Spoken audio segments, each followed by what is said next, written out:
এই সংসারে যখনই কোনো সমস্যা আসে তখন আমরা আমাদের সব থেকে বড় সম্বলের কাছে আশ্রয় খুঁজি, তা হলো আমাদের বিশ্বাস। এবার প্রশ্ন হলো এটাই যে এই বিশ্বাস কার উপর করা যেতে পারে?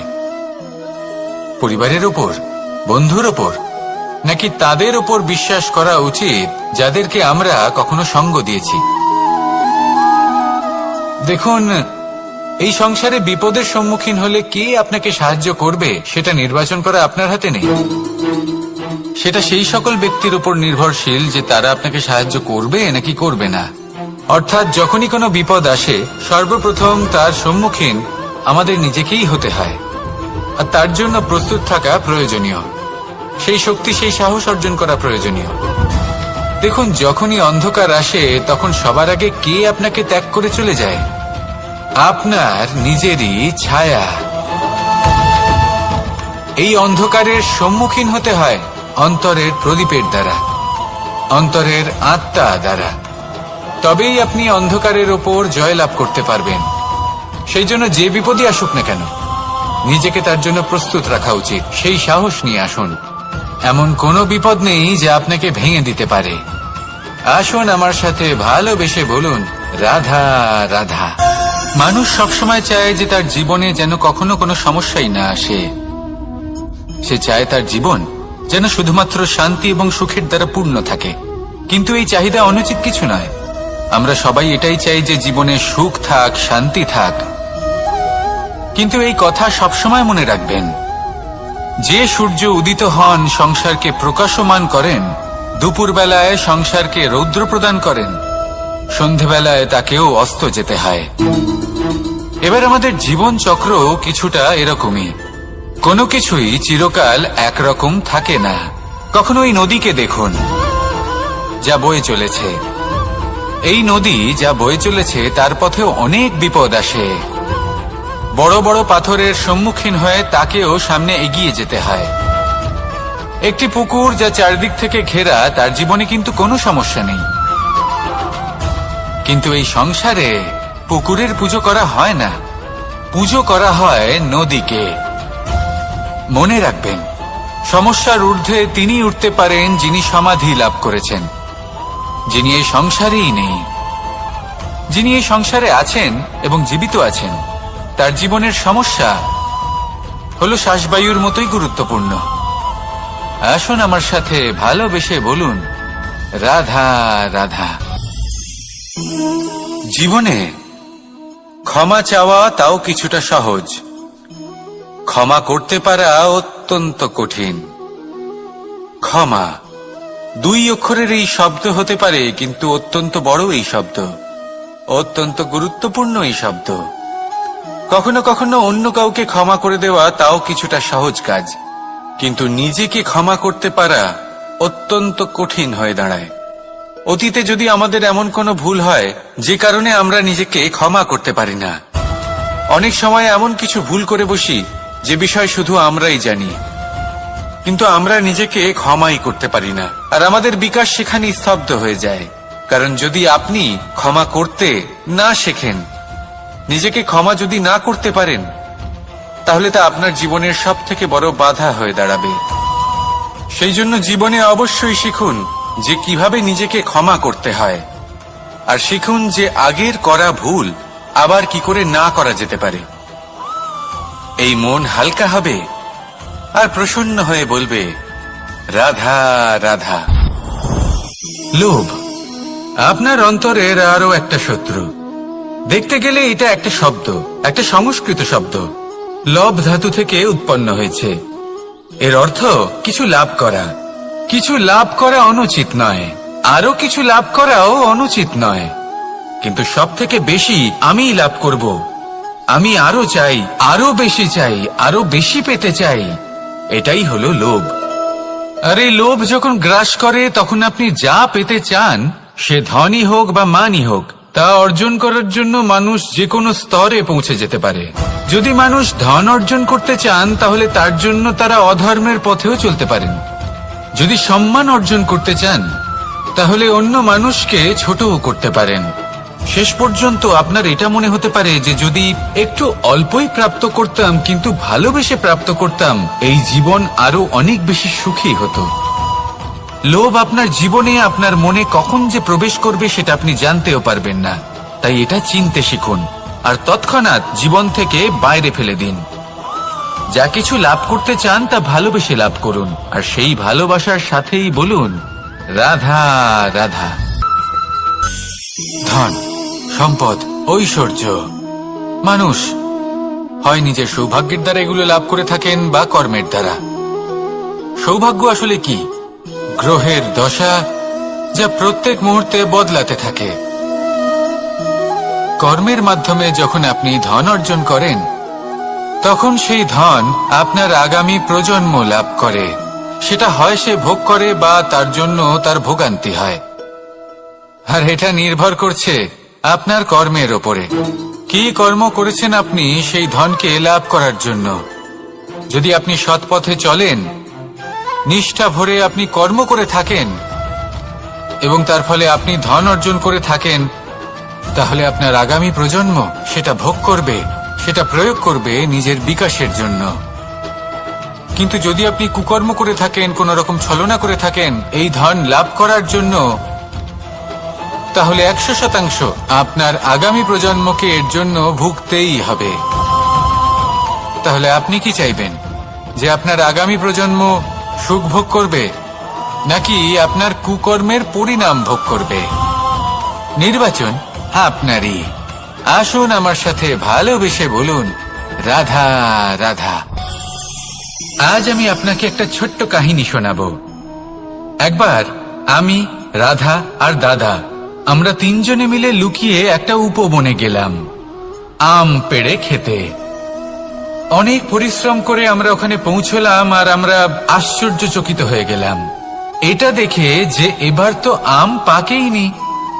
এবার দাদা কি করলেন, একটা আম পাড়লেন আর সেটা চাখলেন, আর উনি নিরাশ হয়ে পড়লেন। উনি বললেন যে এটা তো খুবই টক। তারপর রাধা একটা আম পাড়লো আর সেটা চেখে দেখল, আর রাধা উৎসাহিত হয়ে পড়ল। আমি রাধাকে জিজ্ঞেস করলাম, কি হয়েছে, তুমি এত উৎসাহিত কেন? তখন রাধা বলল যে এবার এত বেশি টক আম হয়েছে যে এগুলো দিয়ে আমরা আচার বানাবো। তাহলে দাদা ওখান থেকে বেরিয়ে গেলেন নিরাশ হয়ে এবং খালি হাতে। রাধাও ওখান থেকে বেরিয়ে গেল কিন্তু উৎসাহিত হয়ে, আর অনেকগুলো কাঁচা আম সাথে নিয়ে। এর থেকে আমরা কি শিক্ষা পেতে পারি? যে প্রত্যেকটা স্থানে এমন কিছু রয়েছে যেখান থেকে আমরা কিছু একটা শিক্ষা লাভ করতে পারি, যা আমাদেরকে বিকাশের পথে নিয়ে যেতে পারে। এই শিক্ষা প্রত্যেক স্থানে আছে। সবকিছু আমাদের দৃষ্টিভঙ্গির উপর নির্ভর করছে। যখনই আমাদের জীবনে, আমাদের সম্পর্কে কোনো সমস্যা, কোনো বিপদ আসে, তখন বেশিরভাগ মানুষ সেই বিষয় নিয়ে দুঃখী হয়ে পড়েন। আর কিছু মানুষ এমনও থাকেন যারা শেষ পর্যন্ত তার সমাধান করেন, বিপদকে পরাজিত করেন, সম্পর্কগুলিকে আবার জুড়ে দেন। যদি আপনি সুখের খোঁজ করেন তাহলে আপনি সুখ অবশ্যই পাবেন, প্রসন্নতা অবশ্যই পাবেন। যদি আপনি দুঃখ খোঁজেন তাহলে দুঃখ অবশ্যই পাবেন। এবার আপনি কি খুঁজতে চান সেই চয়ন আপনারই। আসুন আর আমার সাথে ভালোবেসে বলুন রাধা রাধা। কখনো কোনো প্রজাপতিকে উড়তে দেখেছেন? কি সুন্দর উড়ে বেড়ায় সে, এক ফুল থেকে অন্য ফুলে, এক পাতা থেকে অন্য পাতার উপর। কিন্তু সে কিভাবে উড়তে শেখে কখনো ভেবেছেন? জন্ম থেকেই কিন্তু প্রজাপতির ডানা থাকে না। ও কিন্তু ছোট্ট একটা ডিমের আকারে জন্ম লাভ করে। তারপর সেই ডিমটি ভেঙে একটি কীট বাইরে আসে। আস্তে আস্তে সে বড় হয়, ওর শক্তি বৃদ্ধি পায়। তারপর সে সেই কীট দশা ত্যাগ করে নিজের ডানাগুলি মেলে। এই প্রক্রিয়া তার কাছে সরল নয়, অত্যন্ত যন্ত্রণাদায়ক প্রক্রিয়া, কিন্তু সে সেই যন্ত্রণা মেনে নেয়। আর তারপর আস্তে আস্তে সে উড়তে শেখে। শুধুমাত্র আকাশে উড়ে বেড়ায় তা নয়, আমাদের মনের মাঝে উড়ে বেড়ায়। এবার এই ডিম থেকে প্রজাপতি হয়ে ওঠার যে যাত্রা, এটা যতটা কঠিন ততটাই কঠিন হয় এই সংসারে শ্রেষ্ঠ কর্ম করা। ততটাই কঠিন হয় এই সংসারে মহান হয়ে ওঠা। সেই জন্য প্রয়োজনীয় প্রচেষ্টা এবং সময়। নিরন্তর প্রচেষ্টা করতে থাকুন, পর্যাপ্ত সময় নিন এবং আপনি নিজেকে এই আকাশে উড়ন্ত অবস্থায় পাবেন। আসুন আমার সাথে ভালোবেসে বলুন, রাধা রাধা, রাধা রাধা। আপনারা হয়তো ভাবছেন কি আশ্চর্য ব্যাপার, প্রত্যেকবার আমি কথা শেষ হওয়ার পরে রাধা রাধা বলি, এইবার আমি আগেই বলে দিলাম। কারণটা কি? কারণ হলো অত্যন্ত বিশেষ। প্রত্যেকবার কথা সমাপ্ত হবার পরে আপনাদের সবার মধ্যে ভালোবাসা বিতরণ করতে চাই, তাই রাধা রাধা বলি। কিন্তু এইবার এই নতুন এবং বিশেষ সূত্রপাতে প্রথমে প্রেম বিতরণ করা অত্যন্ত আবশ্যক। এবার একটা বিষয় আছে যা জানেন হয়তো সকলেই, কিন্তু বুঝতে খুব কম জন পারেন। এই প্রেম, এই আনন্দ, এই সকল কিছুর সূত্রপাত হয় নিঃস্বার্থ আবেগের দ্বারা। ঠিক যেমন একজন মাতাকেই দেখে নিন। যখনই একজন মাতা সন্তানকে জন্ম দেন, তখন এই সংসার ভুলে যায় যে তার জন্য এটা একটা নতুন জন্ম। কারণ একজন নারী তখন একজন মাতৃরূপে নতুন ভাবে জন্ম নেন। একজন নারী স্ত্রী ও গৃহবধূ রূপে কিছু অধিকার লাভ করে থাকেন, কিন্তু তিনি যখন মা হয়ে যান তখন তিনি শুধুই দান করতে শেখেন। নিজের সন্তানের জন্য কত কিছুই না করেন, তাকে বাৎসল্যের সাগরে ভাসিয়ে নিয়ে যায়। এই সংসারে রাজকুমার জন্ম নিতেই পারেন, তাকে রাম এবং লক্ষণ কিন্তু মায়েরাই বানিয়ে তোলেন। একজন গোয়ালা জন্ম নেয়, তাকে দ্বারকাধীশ একজন মাই বানিয়ে তোলেন। পিতা হলেন সেই পর্বত যার একটা অংশ হলো তার সন্তান, কিন্তু মা হলেন সেই শিল্পী যিনি একটা পাথরকে খোদাই করে এমন এক মূর্তি গড়ে তোলেন যাকে সকলে পূজনীয় মনে করেন। তাহলে স্মরণ করুন সেই সকল মুহূর্ত যেগুলি আপনি নিজের মাতার সাথে অতিবাহিত করেছেন। অনুভব করতে পারবেন যে কিভাবে এক মুহূর্তেই এই মন প্রফুল্ল হয়ে ওঠে। এবার এর কারণ কি? এর কারণ হলো এই জীবনের আসল দ্বারই হলো মমতা।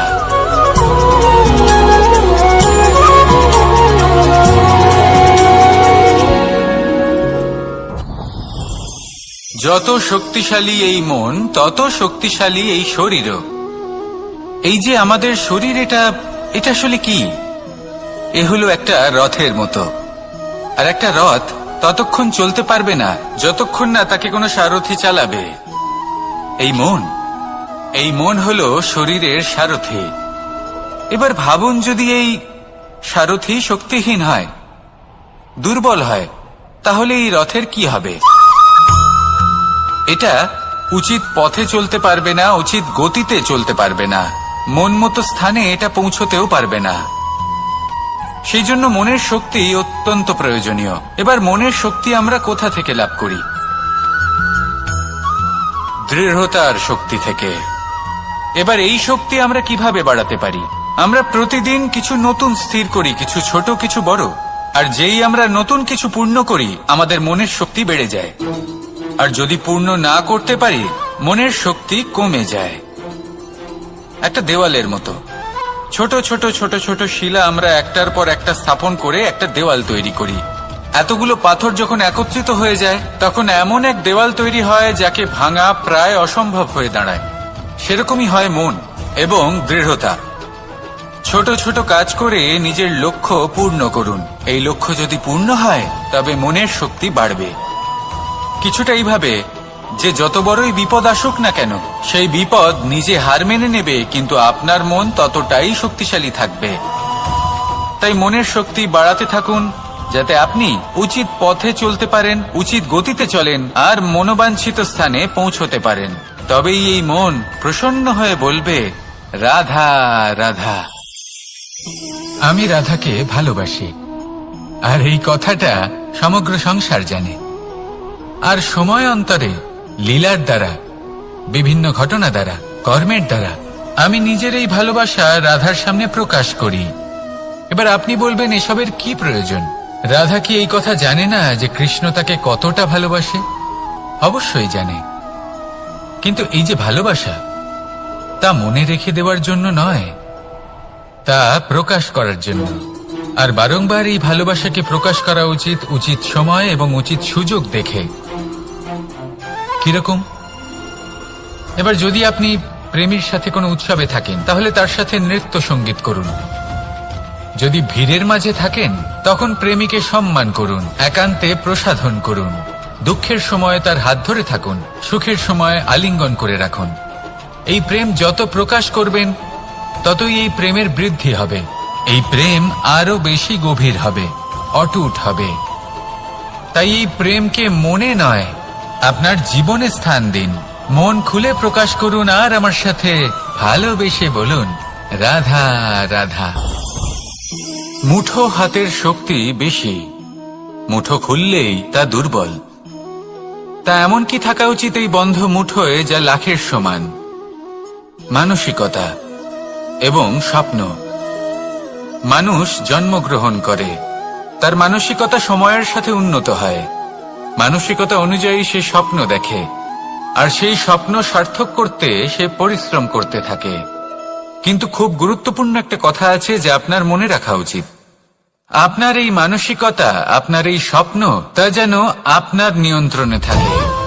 আপনার বন্ধ মুঠোয় যেন এর লাগাম থাকে, আপনি যেন এর প্রভু হন।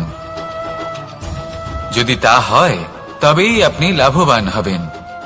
যদি এরা আপনাকে নিয়ন্ত্রণ করতে থাকে, যদি আপনার মুঠো খুলে যায়, না পথ আপনার নিয়ন্ত্রণে থাকবে, না মানসিকতা থাকবে, না স্বপ্ন নিয়ন্ত্রণে থাকবে। আর যদি তাই হয়, তাহলে আপনি আপনার ভবিষ্যৎ নষ্ট করে ফেলবেন। তাই নিয়ন্ত্রণ করতে শিখুন নিজের বিচার বুদ্ধি, নিজের মানসিকতা, নিজের স্বপ্নকে। নিজের এই স্বপ্ন পূরণ করুন, আর আমার সাথে ভালোবেসে বলুন, রাধা রাধা। আমার কাছে যশোদা মা যেমন, আমার কাছে দেবকী মা যেমন, আমার কাছে ঠিক তেমনই হলেন গোমাতা। এবার ভেবে দেখার বিষয় হলো এটা, যে এই সংসারে অসংখ্য প্রাণী আছে। একজন গাইকে একজন মায়ের মর্যাদা কেন দেওয়া হয়? তাহলে এর অনেকগুলো কারণ আছে। এই গাই অর্থাৎ গোমাতা, এনারা হলেন অত্যন্ত শান্ত, শান্তি প্রিয়, কখনো কারোর কোনো ক্ষতি করতেই পারেন না। গোমাতা যে দুধ নিজের বাছুরকে পান করান, সেই দুধই আমাদেরও দেন। সেই দুধ পান করে আমরা শক্তি লাভ করি। এই দুধ থেকে আমরা মাখন, ঘি, পায়েস, এইসব সুস্বাদু খাবার লাভ করি। গোমাতার গোবর আমাদের জ্বালানি হিসেবে সাহায্য করে, যার ফলে খুব কম সংখ্যক কাঠ ব্যবহার করা যায় এবং বেশিরভাগ জঙ্গল সুরক্ষিত থাকে। গোমাতার গোমূত্র, সেটাও আমাদের কাছে লাভজনক। এর দ্বারা আমরা অনেক রোগ থেকে মুক্তি লাভ করতে পারি। গোমাতা যখন একটি বাছুরকে জন্ম দেন, তখন সেই বড় হয়ে আমাদের ক্ষেত কর্ষণ করে। সেই জন্য গাইকেও জীবনে মায়ের মর্যাদা দেবেন।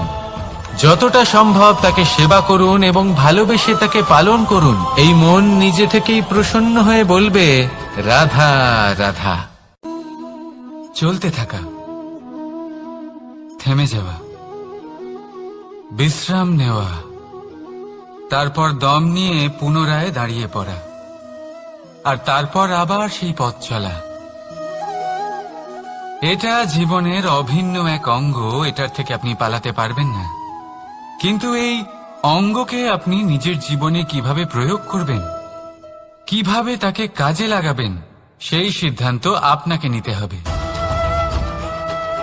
যারা হেরে যান তারাও জীবনে থমকে যান, আবার যারা জেতেন তারাও দাঁড়িয়ে পড়েন। যারা হেরে যান তারা হাঁপিয়ে দাঁড়িয়ে পড়েন, যারা জিতে যান তারা দাঁড়িয়ে পড়েন সেই সর্বোচ্চ স্তরে পৌঁছে গিয়ে। এবার দাঁড়াতে তো আপনাকে হবেই, তা হতেই হবে। কিন্তু কখন কিভাবে দাঁড়াবেন, ক্লান্ত হয়ে নাকি সর্বোচ্চ স্তরে পৌঁছে গিয়ে, সেই সিদ্ধান্ত আপনার। অবশ্যই দাঁড়িয়ে পড়ুন, কিন্তু ক্লান্ত হয়ে নয়, কারণ আপনাকে পুনরায় দাঁড়িয়ে পড়তে হবে, পুনরায় যাত্রাপথে এগোতে হবে এবং সর্বোচ্চ স্তরে পৌঁছতেই হবে। রাধা রাধা। স্বপ্ন, আমরা জীবনে স্বপ্ন দেখতে থাকি, সেটা পূরণ করার পূর্ণ প্রয়াস করে থাকি, কিন্তু এই স্বপ্ন পূরণ না হওয়ার পরিস্থিতিতে আমরা ভেঙে পড়ি, ছিন্ন বিচ্ছিন্ন হই। আর তারপরেই বোঝা আমরা আগামী প্রজন্মের ওপর রীতিমতো চাপিয়ে দিই। আমরা এটাই মনে করি যে আমরা যেটা হতে পারিনি সেটা আমাদের সন্তান অবশ্যই হবে। আমরা যা কখনো পাইনি আমাদের সন্তান অবশ্যই তা পাবে। এটা যে অনুচিত সেটা আমরা ভাবি না, কিন্তু এটা ভুল, আর এই ভুল আমরা সকলেই করে থাকি। সন্তান প্রকৃতি আর পরমাত্মার আশীর্বাদ, ওদের ভেতরে তাদের নিজের একটা অস্তিত্ব লুকিয়ে থাকে, সেটা মন দিয়ে দেখুন তো। আপনি শুধু ওই সন্তানকে জন্ম দিয়েছেন, কিন্তু ওর জীবন আপনার নয়। তাই নিজের সন্তানের সাথে থাকুন, সময় কাটান, ওদেরকে ভালোবাসুন, সবসময় প্রেরণা দিন, কিন্তু প্রেরণা দিন ওর নিজের অস্তিত্বকে বাড়ানোর জন্য, ওর নিজের স্বপ্ন পূরণ করার জন্য, আপনার স্বপ্ন পূরণ করার জন্য নয়। ওদের অস্তিত্বকে পূর্ণাঙ্গে বৃদ্ধি পেতে দিন। রাধা রাধা। এই পুকুর দেখছেন আপনি? পুকুরের জল কখনো প্রবাহিত হয় না, একই স্থানে জমে থাকে, আর সেই কারণে কিছুদিন পর ময়লা হতে শুরু করে। কিন্তু তাও আমরা একে ত্যাগ করি না, আমরা তবুও একে পুজো করি। শুধুমাত্র এই কারণে নয় যে অতীতে সে আমাদের তৃষ্ণা মিটিয়েছে, কিন্তু এই কারণেও যে যদিও বা সে ভবিষ্যতে আমাদের তৃষ্ণা না মেটায়, কিন্তু প্রয়োজন হলে আগুন অবশ্যই নেভাতে পারে। ঠিক সেই রকমই হয় আমাদের সম্পর্ক, সম্পর্ক যা আমরা বহু বছর পরিশ্রম করে তৈরি করি, যে দরকার পড়লে আমাদের সহায়ক হয় কোনো না কোনোভাবে। সেই জন্য সম্মান করতে শিখুন এই সম্পর্কগুলিকে, শিখুন এই সম্পর্কগুলিকে অটুট রাখতে। কথায় কথায় এই সম্পর্কগুলিকে ভেঙে দিতে শিখবেন না। রাধা রাধা। বিষ, এই শব্দটা শুনলেই মনে অনেক কল্পনা জন্ম নেয়। কল্পনা অসহ্যকর তিক্ততা, কল্পনা অত্যন্ত বেদনাদায়ক মৃত্যু। এবার যদি আপনাকে জিজ্ঞেস করা হয় যে সবচেয়ে বিষাক্ত বিষ কোনটা, তাহলে আপনি কি বলবেন? কেউ বলবে সর্পের বিষ, কেউ বলবে কাঁকড়া বিছের, কেউ বলবে কালকিউটের বিষ। কিন্তু না, এই সমস্ত রকম বিষ সেই বিষের সামনে টিকতে পারবে না যাকে আমরা বলে থাকি কানের মধ্যে ঢালা বিষ। শুনতে অত্যন্ত মিষ্টি, কিন্তু তিক্ততায় অত্যন্ত বিষাক্ত। পেটের মধ্যে যাওয়া এই বিষ শুধুমাত্র একটি মানুষের মৃত্যুর কারণ হয়, কেবল একটি। কিন্তু কানের মধ্যে ঢালা এই বিষ একাধিক সম্পর্কের নাশ করতে পারে। আর এটাতে সেই ব্যক্তির ভুল নেই যে আপনার কানে বিষ ভরেছে, আপনি তাকে দোষ দিতে পারেন না। এখানে দোষ আপনার নিজের, যে এই বিষকে আপনি নিজের উপরে প্রভাব ফেলতে দিয়েছেন, এই বিষকে সুযোগ দিয়েছেন আপনার ক্ষতি করতে। এটা আপনার ভুল। সেই জন্য কুমন্ত্রণায় কখনো কান দেবেন না। আপনার মনে ভালোবাসার দৃঢ়তা জাগিয়ে তুলুন আর নষ্ট করে দিন এই সংসারের সমস্ত বিষের প্রভাবকে। রাধা রাধা। জীবন আমাদের এই জীবন সুখ আর দুঃখ, এই দুইয়ের মিশ্রণ। এদের সংমিশ্রণই জীবনের ভারসাম্য বজায় রাখে। এখন এই সুখ এমন এক বস্তু যাকে সবাই খুঁজে চলেছে। দুঃখ এমন এক অনুভূতি যা সবার কাছে আছে। আমাদের প্রত্যেকের জীবনে সুখ আর দুঃখ আসতে থাকবে আর যেতেও থাকবে। এটা অবশ্যই জীবনে থাকবে, কিন্তু সফলতা এটা সবার জীবনে আসে না। কেন? কারণ এই সফলতা সুখ আর দুঃখের দ্বারা প্রাপ্ত হয় না। সফলতা প্রাপ্ত হয় নিজের উপরে বিশ্বাস করতে থাকলে। আকাশের ওই সূর্যকে দেখুন, সূর্যের বিশ্বাস আছে নিজের উপর যে সে সমস্ত জগৎকে আলোকিত করতে পারবে, নিজের প্রথম রশ্মি দিয়ে অন্ধকারকে দূর করতে পারবে। সূর্য এই বিশ্বাস নিয়েই আসে, আর কিছুক্ষণের মধ্যেই সমস্ত সংসার থেকে অন্ধকারকে বিনাশ করে ফেলে সে। তাহলে মনে রাখবেন, এই সুখের আভাস, এই দুঃখের অনুভূতি আসতেও থাকবে আর যেতেও থাকবে। শুধু নিজের উপরে বিশ্বাস রাখুন, তারপর দেখবেন এই সফলতা আপনার দাস হয়ে থাকবে। রাধা রাধা। চাঁদ কত শ্রেয়, শুভ্র, কত সুন্দর। কিন্তু যদি আপনি মনোযোগ সহকারে দেখেন তাহলে দেখবেন এই চাঁদেও দাগ আছে। আর এই দাগগুলি থাকার কারণে কি এই চাঁদের মাহাত্ম্য কখনো কমে যায়? কখনো নয়। এর কারণ হলো চাঁদের নিরন্তর চেষ্টা।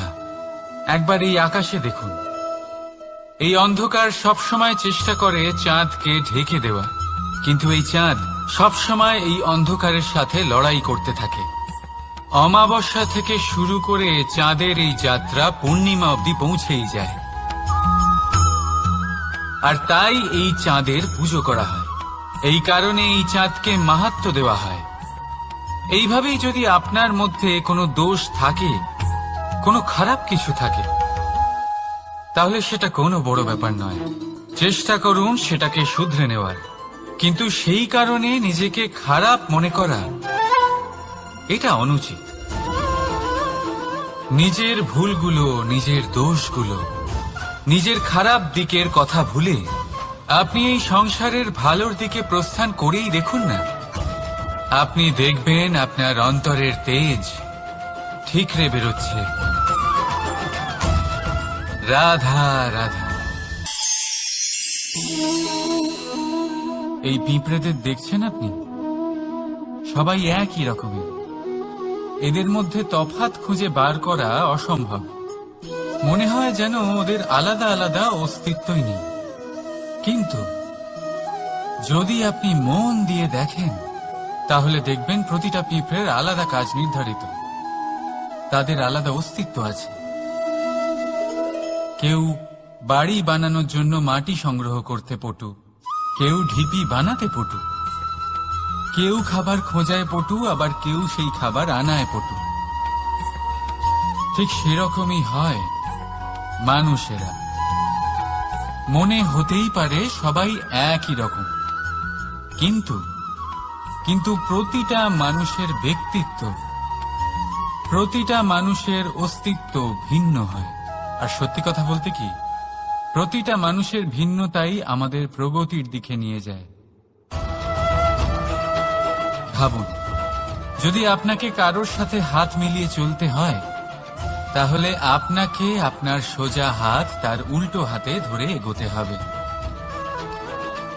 এটাই সৃষ্টিকর্তার সৃষ্টির নিয়ম। ভিন্নতা, এই ভিন্নতাকে আশীর্বাদ ভেবে চলুন। এতে কোনো খারাপ নেই। রাধা রাধা। দাদা আমাকে বহুবার জিজ্ঞেস করেন যে কানাই, তুমি রাধার সাথে এই সংসারকে প্রেম শেখাতে এসেছো, তাহলে কেন তুমি রাধাকে এত বিরক্ত করো? কেন ও তোমাকে বিরক্ত করে? কেন এই ঝগড়াঝাটি হয়? কেন এই টানাপোড়েন চলে? এবার এটার উত্তর আমি কিছুটা এইভাবে দিতে চাই। পিঁপড়ে সেই বাড়িতেই প্রবেশ করে যেখানে মধু উপস্থিত আছে। যদি আপনার বাড়িতে মধু থাকে, কোনো মিষ্টি জিনিস থাকে, মিষ্টত্ব থাকে, তাহলে পিঁপড়ে সেখানে অবশ্যই প্রবেশ করবে। ঠিক এইরকমই হয় আমাদের সম্পর্ক। এর মধ্যে ছোটখাটো ঝগড়াঝাটি, টানাপোড়েন, রাগ করা, মন ভাঙানো, এই সব তো চলতেই থাকে। বিশেষ করে সেই সম্পর্কগুলিতে যেখানে মিষ্টত্ব আছে। মনে রাখবেন, যেই সম্পর্কে কোনো খুনসুটি নেই, রাগ করা, মান ভাঙানো নেই, কোনো ছোটখাটো ঝগড়াঝাটি নেই, সেই সম্পর্ক শুধুমাত্র মস্তিষ্ক দিয়ে পালন করা হচ্ছে, মন থেকে নয়। তাই মন থেকে ভালোবাসতে শিখুন। আর এই ছোটখাটো ঝগড়াঝাটির, এই অম্ল মধুর খুনসুটির আনন্দ উপভোগ করুন, কারণ এতেও ভালোবাসা আছে। রাধা রাধা। এই পুস্তক বড়ই কাজের জিনিস। কাহিনী হোক, কবিতা হোক, স্মৃতি হোক, এতে যাই লিখে দেবেন তা ভবিষ্যতের পুঁজি হয়ে যাবে। কিন্তু যদি কখনো এমন হয় যে এই পুস্তক ময়লা হয়ে যায়, বা যদি কোনো পাতায় আপনি ভুল করে কালি ফেলে দেন, বা কোনো বাক্য লিখতে গিয়ে আপনি ভুল করে ফেলেন, তাহলে আপনি কি করেন? সেই পুস্তক কি আপনি তুলে ফেলে দেন? না, তাই তো। শুধু একটা পাতা ছিঁড়ে ফেলেন, যাতে সেই পুস্তক সঠিক থাকে, সুন্দর হয়ে ওঠে। এই পুস্তকের মতোই হয় আমাদের সম্পর্ক। তার সেই এক পাতা, একটা ভুল। তাই যে কোনো সম্পর্কে যদি কারোর কোনো ভুল হয়ে গিয়ে থাকে, তাহলে সেই ভুলকে সম্পর্ক থেকে দূরে করা সঠিক হবে। সেই ভুলকে ভুলে যাওয়াই সঠিক হবে। সেই সম্পর্ক ভাঙা নয়, সেই সম্পর্ক সামলে রাখুন। কারণ ভুল তো সবার দ্বারা হয়। যদি এরকম করেন, তবেই জীবনরূপী পুস্তক আরো সুন্দর হয়ে উঠবে। একে অপরকে ক্ষমা করতে শিখুন। একে অপরের ভুলকে ভুলে যেতে শিখুন। তারপর দেখবেন এই জীবনে আরো আনন্দ আসবে, আর এই সম্পর্ক নিঃশ্বাস নিতে থাকবে। রাধা রাধা।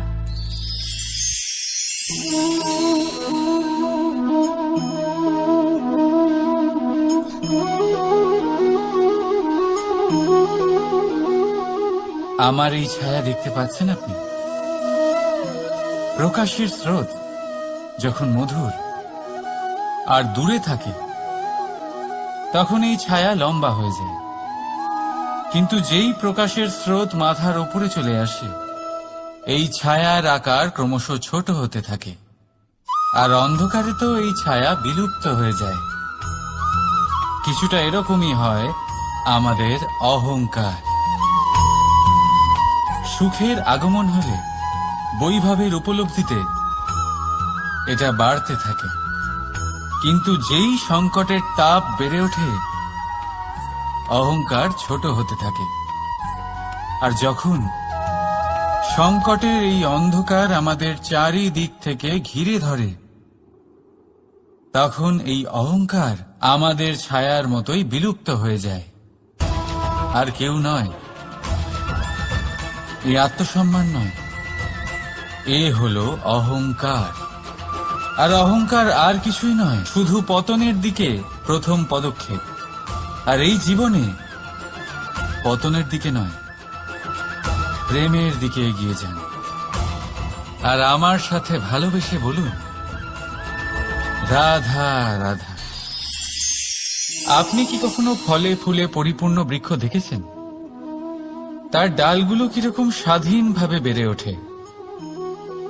কিন্তু যদি এই ডালগুলো মূলের সাথে ঠিকভাবে যুক্ত না থাকে, সেই বৃক্ষের মূলগুলি গভীর না হয় তাহলে কি হবে? তাহলে কি সে সেই সব সুবিধা পাবে? কখনোই নয়। সেই বৃক্ষের ডাল পড়ে যাবে, সেই বৃক্ষ ভূমিষ্ঠ হয়ে যাবে।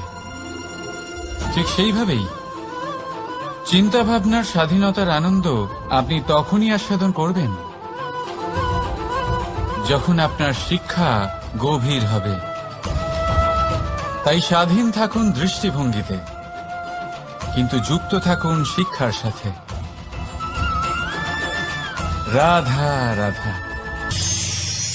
সমাজ, আমরা এই সমাজে বাস করি আর বহুবার একটা গুরুত্বপূর্ণ কথা ভুলে যাই। এই সমাজ আমরা সকলে মিলে তৈরি করি। সমস্ত সময় কাটিয়ে দিই এইটা ভাবতে ভাবতে যে এই সমাজ কি ভাববে, আমার কি করা উচিত, আমার কি ভাবা উচিত, কি পড়া উচিত, কোনটা সঠিক কোনটা ভুল। যদি আমি এটা করি তাহলে কয়েকজনের এটা মনে হবে না তো যে আমি খারাপ, যখন আমি তা নই।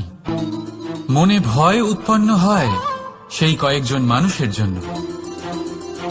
তার কারণ হলো আমরা আমাদের মনের কথা শুনতে পাই না, না শুনতে পারি, না বলতে পারি, আর না করতে পারি। সেই কয়েকজন মানুষের ভয় আমরা খারাপের বিরোধিতা করা ছেড়ে দিই। কিন্তু কখনো নিজেকে জিজ্ঞেস করুন, শেষ পর্যন্ত কারা এই কয়েকজন মানুষ? এই সংসারে প্রতিটি মানুষেরই নিজের আলাদা আলাদা ব্যক্তিত্ব আছে, আলাদা দৃষ্টিভঙ্গি আছে। তাই যদি আপনি এটা ভাবেন যে আপনি সবাইকে খুশি করতে পারবেন, তাহলে আপনি ভীষণ বড় ভুল করছেন। জীবনে কর্ম তাই করুন যাতে আপনার অন্তরাত্মা সন্তুষ্ট হয়, আর অন্তরাত্মা সন্তুষ্ট তখনই হবে যখন আপনার কর্ম শুভ হবে। তাই নিজের মনের কথা শুনে এই সংসারে শুভ কর্ম করতে থাকুন, তবেই এই সংসারের কর্মে আপনি সার্থক হবেন। রাধা রাধা। এই পাতাকে দেখুন, কত কোমল, কত শীর্ণ। যদি এর উপরে একটুও জোর খাটান বেঁকে যাবে। পাতা তো এরকমই হয়, একটু জোর খাটালেই তা বেঁকে যায় এদের নমনীয়তার জন্য।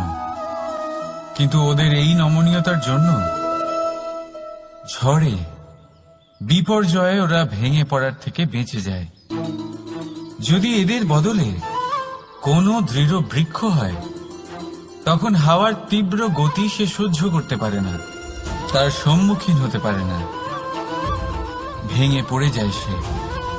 ঠিক সেই রকমই হয় আমাদের সম্পর্ক। যদি এর মধ্যে সেই নমনীয়তা না থাকে, অহংকারের দৃঢ়তা থাকে, সেই সম্পর্ক নষ্ট হয়ে যায়। তাই আনুন এই নমনীয়তা আপনার সম্পর্কে, যাতে কাল যদি কোনো সমস্যা এসে দাঁড়ায়, এই সম্পর্ক যেন না ভেঙে যায়। একবার ওই আকাশের দিকে তাকান, সূর্য চন্দ্রকে দেখে নত হয়ে যায়, আর আমরা তো সাধারণ মানুষ। তাই সম্পর্ক নিচু করবেন না, সম্পর্কের সামনে নত হতে শিখুন। রাধা রাধা।